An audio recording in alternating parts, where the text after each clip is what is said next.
So, whereas the Portuguese were the first to really start exploring, the Portuguese have their golden age, their heyday, as it were, in the 1400s, really having a lock, as it were, on that spice trade and that route to Asia and all of that. The Portuguese are the first ones to do that. But it is the Spanish that are the first to start claiming land, and of course, what they would call the New World, the Americas. The first to really start a pattern of permanent colonization of the New World. And we are going to focus a little bit on the Spanish today, although we're going to spend most of our time in chapter 2, of course, looking at the English. We're also going to look a little bit at the French, and we will eventually also take a tiny look at the Dutch. And it's important for us to understand how each of these European nations went about colonization, what their motivations were, and how those motivations affected the way that they interacted with native people, the way that they established their settlements, and how they themselves were impacted by those interactions. So we have to be able to compare and contrast how the Spanish did things versus how the English did things, and also to a little bit of extent the French and the Dutch as well. So the Spanish, again, are the first ones to really start colonizing in the New World, and the 1500s then begins their real golden age and their moment where they are certainly the most powerful country, certainly in Europe, but really in the New World, or in the world, because of their exploits in the Americas and the massive amount of wealth that they're going to gain off of that. Hold on. What's going on here? There we go. Okay. So we're going to talk a little bit about the actual conquest of the Americas, just some of the individuals and how we refer to those individuals and some of the methods that they use to take over the Americas and their motivations there. And then we will talk about the settlement of and the way that they kind of extracted wealth from the land in the Spanish colonies. Okay, so the Spanish are going to be the first, like I said, to claim a vast empire in the Americas. And that really starts right off the bat. As early as Columbus, that's happening. We tend to think of Columbus himself as merely an explorer that, just hops off the boat and looks around and draws some pictures and takes some notes and then goes on back. But that's not the case. It is immediately as a pattern of claiming land and therefore subjugating and eventually ruling over, and in many ways inflicting great harm on the native people who lived there. Now, when it comes to Spanish colonization, the image that will often come to mind, what becomes sort of synonymous with Spanish colonization, are people that I'm sure you've heard of before, called the conquistadors. And that word conquistador, what English word does that look like and sound like? Conqueror, exactly. What does it mean to conquer something? To take over, that's right. So conquistadors, these were the Spanish conquerors, okay, the Spanish conquerors. These are the Spaniards that came in with their armies. They are kind of military entrepreneurs, they are partially acting on the orders of the Spanish government. They're sponsored in a way by the Spanish government, but they're also partially in it for themselves, because they are going to get to reap some of the benefits of whatever it is they conquer. That's why they're partially in it, for the personal profit and the personal gain that can come from this. So it's not just about doing duty for their country because their king has commanded them to. It is also about glory for themselves and wealth and power for themselves and those kinds of things. They're going to share in that. So they're kind of both acting individually and acting on part of the government. I want to give you a couple of examples of conquistadors. I've got several names here, and really they're just to kind of color the picture for you a little bit, to give you some examples of individuals and some particular areas that they conquered. When it comes to the conquistadors, we're not going to go into super detail about each specific conquest and exactly when it happened and how it happened, but just some of the general characteristics of all of them. The most infamous, most certainly, of all the Spanish conquistadors, the one that kind of becomes, as it were, the poster child of the Spanish conquistadors, the one who grows the most famous, or like I said, infamous, and fabulously wealthy because of his exploits in the Americas was Hernan Cortez. Many of you have probably heard of Cortez before. And that is because Cortez is going to end up conquering the Aztecs. Okay, he conquers the Aztecs in what would today be Mexico. And Cortez conquering the Aztecs, I briefly mentioned the Aztecs earlier this week. And you may recall, or maybe you don't, that I've mentioned that the Aztecs were by far the largest, the most powerful, and the most wealthy of all Native American civilizations. Certainly far more powerful and wealthy than any of the Native American civilizations in North America or even in South America at that time. That this was a fabulously wealthy, large empire of millions of individuals with fantastic wealth, gold. Their capital city, called Tenochtitlan, was bigger than any European city at that time. So that was quite dazzling to the Spanish. And so you can imagine that when Cortez hears about this fabulously wealthy, rumors of this magnificent city and golden temples and palaces and all these sorts of things and all sorts of treasure, that they were quite intrigued by that. And so Cortez, in less than a year, is able to, or certainly less than 2 years, able to destroy the Aztec Empire. Now, the Aztecs, and similar things happened in the case of Cortez and the Aztecs, kind of becomes a case study for other conquistadors.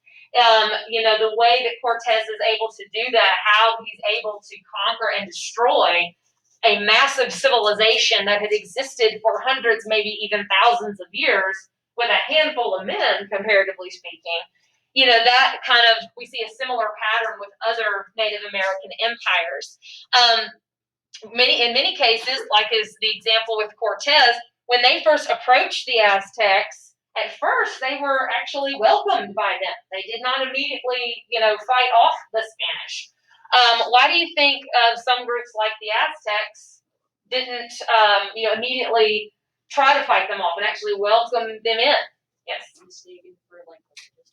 Yes, in the case of Cortez, they mistook them for gods. Some of their religious folklore told of gods returning to Earth, sometimes with lighter colored skin, and they mistakenly believed that Cortez and his men were gods. And so they at first allowed them in, gave them access, to things, and were giving them gifts, giving them wealth, giving them gold, and doing what they said.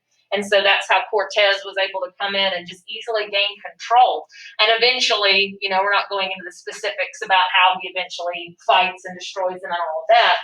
But really in a matter of just, like I said, less than 2 years, Cortez is able to destroy one of the most powerful that we know of Native American empires that had ever existed. And we'll come back to some of the other reasons for that in just a moment.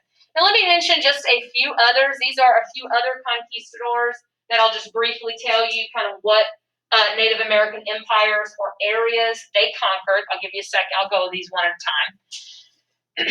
So Cortez, of course, becomes the most powerful and the most wealthy because he happens to take over the richest Native American empire that there was. And there was great hope and great belief amongst other Spaniards, other conquistadors, that there were other Aztec empires out there, that there were other empires that were so fabulously wealthy or just as fabulously wealthy as they were. Turns out that's not the case. There were some that were still reasonably powerful and wealthy, but not anywhere as close to Cortez. But even though some of these other ones may not become quite as rich as Cortez or quite as famous, they still get pretty rich and famous, and also end up claiming land and conquering land and incorporating land into this new Spanish empire in the new world that they're all creating. Some of you may have heard of Francisco Pizarro. Francisco Pizarro conquered parts of South America. Some of you may know the particular empire in South America that he conquered. Can anyone think of a South American, Native American empire?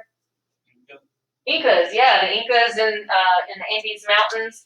Next to the Aztecs, I think you can make the case that the Incas were pretty, I don't want to call them second place, that's a little too generalized, but they were a very significant Native American empire with great amounts of silver and other things that he took over. Some of you may have heard of Francisco Coronado. Coronado took over the Pueblo people that we talked about. Remember in the Southwest?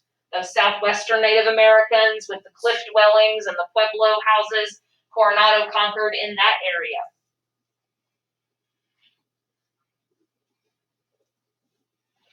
Coronado, a lot of these conquistadors sometimes are, because of all these stories of these, fabulous, mystical things. So things like the Cortez's take over the Aztecs probably inspired lots of myths and legends about things that were out there in the Americas and these other, great, exciting treasures. So some of these conquistadors were also, at least supposedly, searching for some of these kind of mystical, supernatural sort of things. Coronado was one of those, looking for this infamous lost city of gold. You may have heard that whole fable or the story of El Dorado, or another name for it, Cibola, so that was another. Some of these Spaniards were also, as well as conquering and taking over and all those kind of things, searching for this great treasure. They always seem to be chasing more and more gold and treasure and those kind of things. Yeah, that's going to be, I'll tell you. I'll get to that one in a second. You just got one Florida, Mm-hmm. Yep.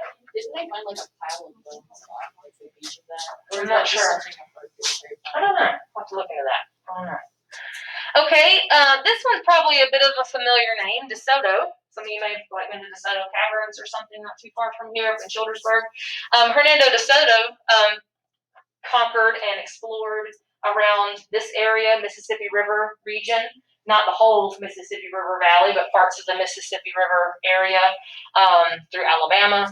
That's why DeSoto Caverns is named after him, that whole area he went through.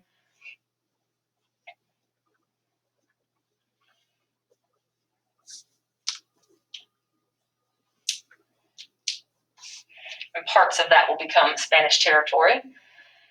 And the last one here, Juan Ponce de Leon, he conquered Florida for the Spanish. Florida. And that will be Spanish territory for quite some time. As was just mentioned, he was another one that was also supposedly looking for one of these, fantastic mythical things, the supposed Fountain of Youth, supposedly looking for and searching for a mythical Fountain of Youth in Florida. But whether or not these people were searching for, mythical and, I guess non-existent things and treasure and all of that, they also, do conquer a significant amount of land for the Spanish, and within a handful of years, a huge portion of the New World of North and South America is claimed by Spain and has been carved out in this new Spanish empire that they are going to claim. So this just shows you a bit of a visual of that. So by certainly, I'd say mid-1500s, certainly by 1600 anyway, all that you see here in the red is what they would call New Spain. That is all the land they've claimed. You can see Spanish Florida there, pretty much all of the Caribbean, all of your Caribbean islands, this whole middle and southwestern section of what today is the United States, all of Central America, and most of a good chunk of South America. Some of this will end up, we're not going to talk about Portuguese colonization, but some places like Brazil are going to end up Portuguese. And then later we'll see, English colonization, French colonization come in. And some of those boundaries, of course, will change as time goes along. But this is what you end up with for New Spain. So they are getting fabulously wealthy off of that. And we're going to look now at how they did that. Okay, so let's talk a little bit about how then the Spanish conducted themselves.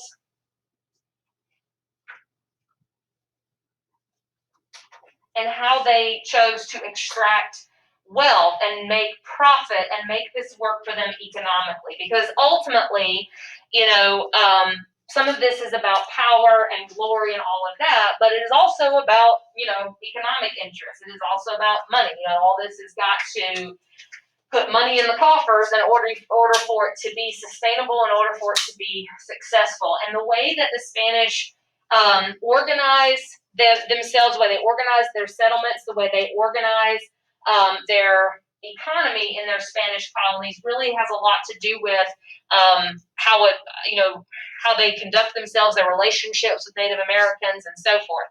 So the Spanish, realized that they can extract great wealth out of setting up settlements and colonies in the New World.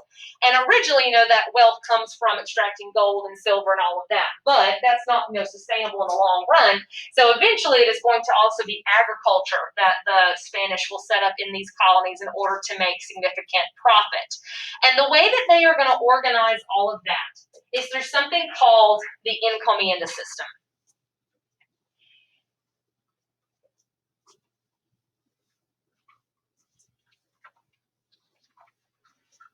So you heard me mention this a couple times yesterday as we were going through those short answer questions, and I've said that you would learn more about it later, so here we are. So the encomienda system, this is the labor system that the Spanish use. It's a labor system, and also how they divvy up and organize the land.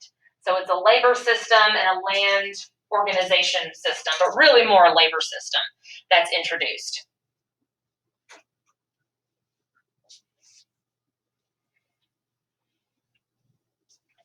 And the encomienda system, again, it's a labor system. The way that this was, there's the, the ideal version, the way this was sort of supposed to work, and then there's the reality of how it actually looked and what it actually resulted in. The way this is supposed to, or the whole framework of it, is that the Spaniard, the conquistador usually, they get control over Native Americans. They get to control the land that they conquer. They're going to, farm that land or mine that land using the Native Americans as labor. So they're going to sort of rule over that land using the Native Americans as labor. So the Native Americans will be in the mines mining the gold or whatever it is, or in the fields growing the crops, the sugar and those kinds of things. So the conquistador or the Spaniard, as part of this encomienda system, they get this land grant, whatever it is they conquer, and they get control over the Native Americans living there. The Native Americans are going to do the work. They're going to be in the fields or in the mines and all that sort of stuff. So basically, it is a system of enslavement. But the way this is ideally supposed to work is while the Native Americans provide labor for that Spaniard, the Spaniard in charge of them, is supposed to provide them with protection. So he's supposed to protect those Native Americans, protect them from other tribes, protect them from warring nations or rivals and those kind of things, and provide that protection, be almost like a parent-like presence over those Native Americans.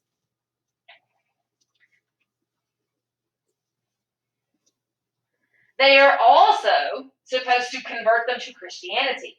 So to convert them to Christianity, introduce them to Christianity, specifically to Catholicism. So introducing the Catholic faith to those Native Americans. The Spanish, I've mentioned this a couple of times, Spanish were a very Catholic nation, and so that was very much a part of their identity.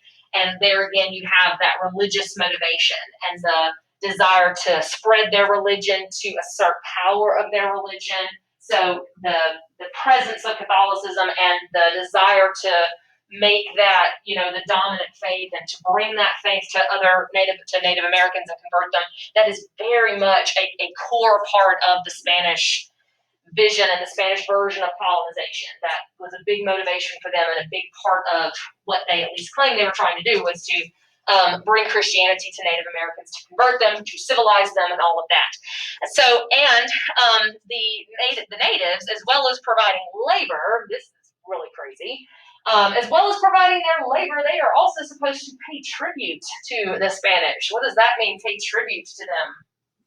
Give them money. It's like taxes almost. So it's like not only are they being kind of enslaved in a way, but they are very close to being enslaved, but they also have to pay the people that are enslaving them. So you can see that that's not going to sit very well at all with most Native Americans. So this is all billed as a mutually beneficial system. It's a, hey, you're going to provide us with labor and all the things that we need, and we're going to provide you with protection. We're going to take care of you. We're going to be kind. We're going to, convert you to Christianity and save your souls, or all these sorts of things. So it's a mutually beneficial exchange kind of thing that's taken place of how that, of course, is all built. And so in the Spanish colonies, I know this is a little cutesy kind of illustration, but it kind of helps you see it, almost plantation-like, or very much plantation-like. And you can see here the church. This is our mission. Again, spreading Catholicism or converting the Native Americans to Catholicism was very much a part of their goal. So they would have had a church or a mission with missionaries and priests for church services and for education, and trying to basically force Native Americans to adopt Christianity and some European ways of life. And then, of course, you have the fields, and you see the Native Americans out here working in the fields, doing the labor, so forth and so on. Now, as far as, and I just want you to put results, because resistance is one of the results, so just write the word results right there. I meant to change that and forgot about it. So let's talk about how this actually works. So that's the ideal, okay? That's how this is supposed to work. That you have Native Americans doing the work and conquistadors or the Spaniards taking care of them and all of that. Well, we know that's certainly not the case. Because in reality, this was an incredibly cruel and incredibly abusive system of forced labor. It is basically slavery. It is slavery sort of with a twist, slavery under a slightly different name. But what this does for the Spanish is it does allow them to accumulate vast amounts of wealth. I've already mentioned that the Spanish become fabulously wealthy as a nation because of their exploits in the Americas. And part of that is because of the encomienda system. So this did allow them to gain a huge amount of wealth, either by the cultivation of profitable crops or the mining of gold and silver and those kind of things. They do become fabulously wealthy, and they do benefit from that wealth that they gain. But, of course, it also leads to terrible abuse of Native Americans. Cruelly treated, not only just because they are being forced to work, but they are being beaten, they are being starved, they are being separated from each other, they're being forced to, adopt a way of life that was contrary to their beliefs, that was contrary to what they knew. Just a terribly cruel and ugly system. What do you think this is doing overall to Native American cultures? It's destroying them by forcing them to adopt a different way of life, forcing them to adopt a different religion. You're seeing the disappearance of a lot of Native American cultures, Native American communities. A lot of that stuff becomes lost.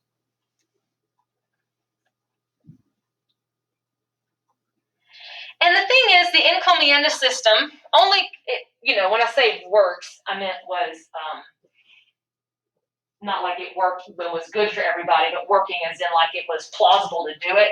It only really worked for a certain amount of time. Eventually the Spanish, and those abuses will become a big controversy. This causes a lot of controversy amongst the Spanish about whether or not what they were doing here was okay. And we'll look at some of that a little bit later. There were plenty of Spaniards, particularly some Spanish priests. You're going to read one today that said, this is wrong. We can't claim to be these great civilizing people. We can't claim to be Christians ourselves if we're going to basically enslave people and beat them and torture them and take from them and treat them like animals. And later there were laws passed by the Spanish government to try to clean this up and try to make this better. But none of that is ever super effective. Also, the encomienda system, as well as becoming incredibly controversial and questions about its morality and all that, it also starts to become less and less feasible. One, because Native Americans did resist it. It got hard to enforce because Native Americans did resist. They did try to, there were rebellions. There were some specific examples of Native Americans trying to fight back against the Spanish, none of which were ever completely successful. But there were examples of them trying to fight back against this. A lot of them, some fled, just left and would flee somewhere else and try to get away from it.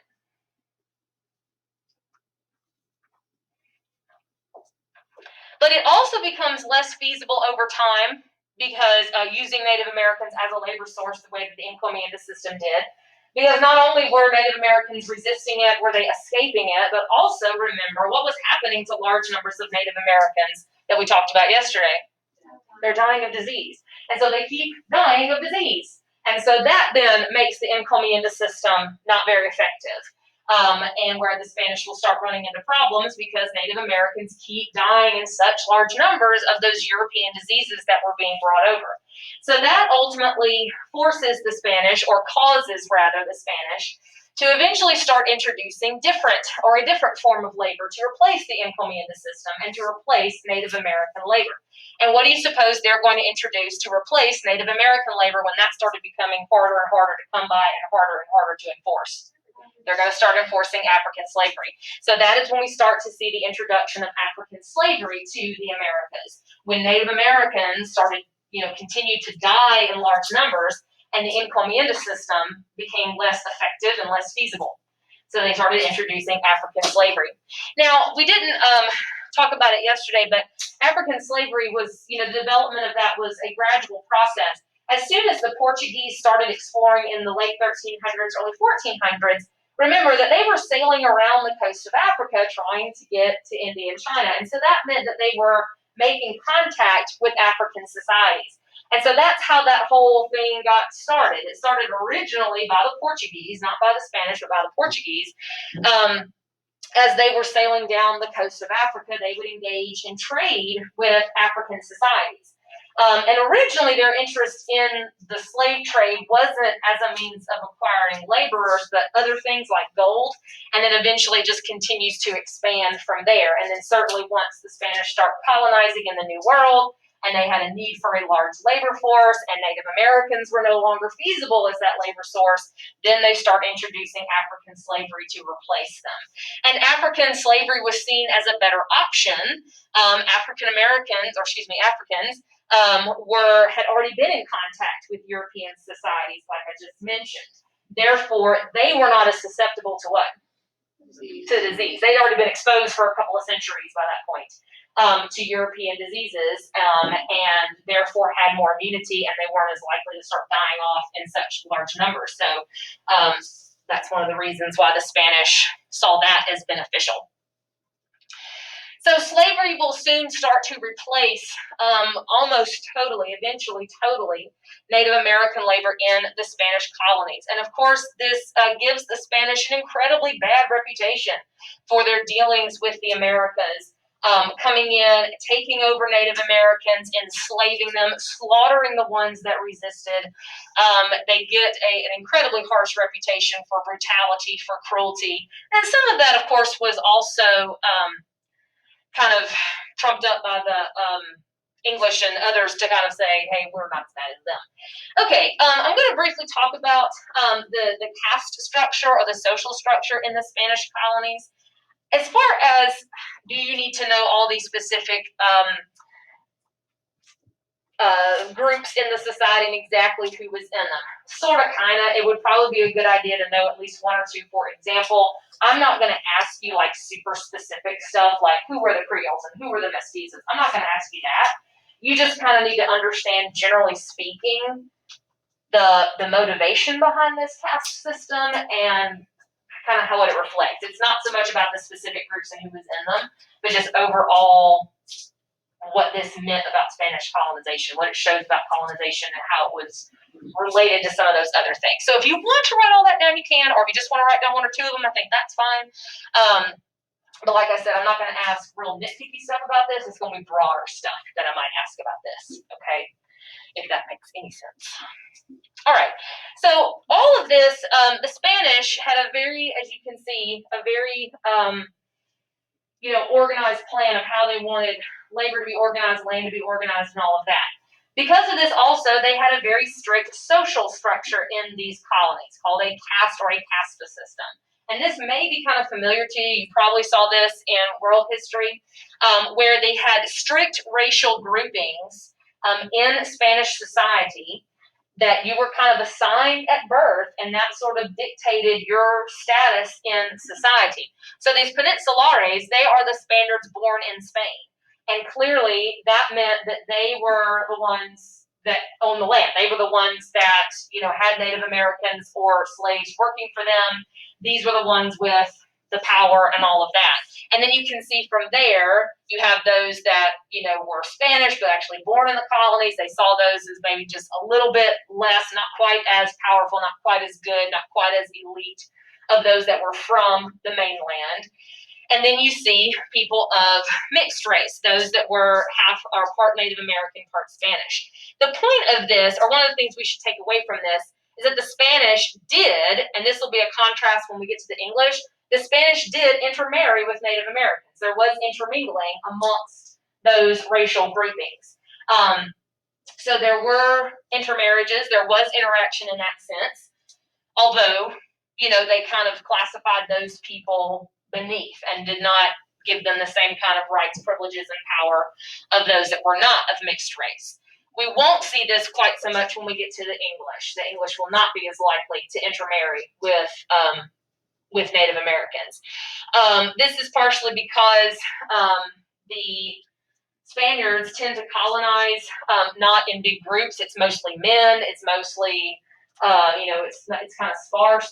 It's not like huge families of people moving over, and so it's more likely that they are going to have relationships with Native Americans because they weren't sending over a lot of Spanish women to the colonies. So it kind of reflects that. And you can see the bottom of their society would have been Native Americans and then, of course, African slaves. So it shows that there was intermingling between the two of them, as opposed to, again, that's going to make more sense when you see the English.